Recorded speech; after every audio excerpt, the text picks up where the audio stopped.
Ito mga master, the new W Moto XR 200cc mga master. Ito ay underbone type.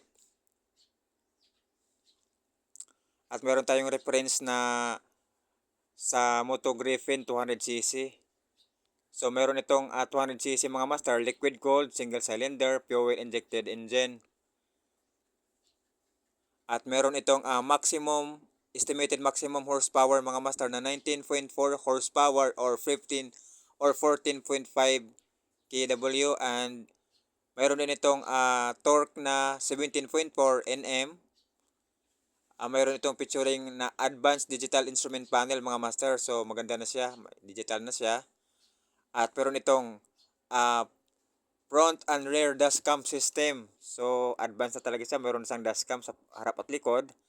At meron pa siyang dual channel ABS at smart key system. So advanced na talaga siya compare sa ibang mga motor ngayon, latest na talaga siya, updated na. At meron din itong single cylinder at 4-stroke sa engine type.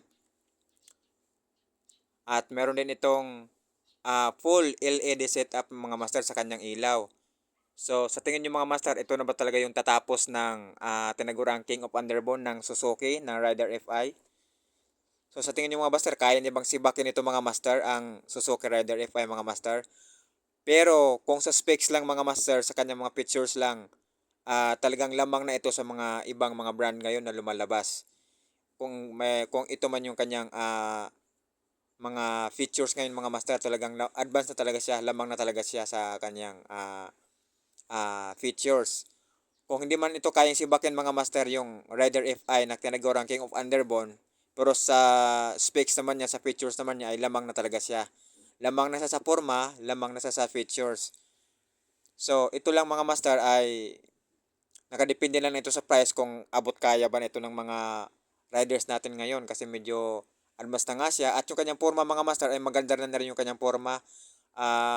Yung mga magagandang forma sa ibang brand dito ay pinasok niya, parang pinagsama-sama na lahat eh. Kaya parang wala ka nang hahanapin pa, talagang pinaganda na talaga siya ng husto. Maganda yung kanyang kulay, yung kanyang looks, yung kanyang design, pati yung kanyang apakan, hindi na sa pang tricycle. Yung kanyang head may pagkahawig sa Sniper 155 at saka sa Rider FI. At sa kanyang dibdib naman mga master, hawig din siya ng Sniper 150 at saka Click 125.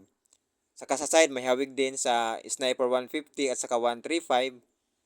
Talagang maganda siya sa looks pa lang, lamang na siya, at saka sa features niya. So yun mga master, kung sa tingin nyo, kaya na ba itong tumapat ngayon sa mga bagong latest model ngayon? Or kung papasok dito sa Pilipinas mga master, ikaw ba ay bibili nito? Dahil talagang maganda naman talaga siya.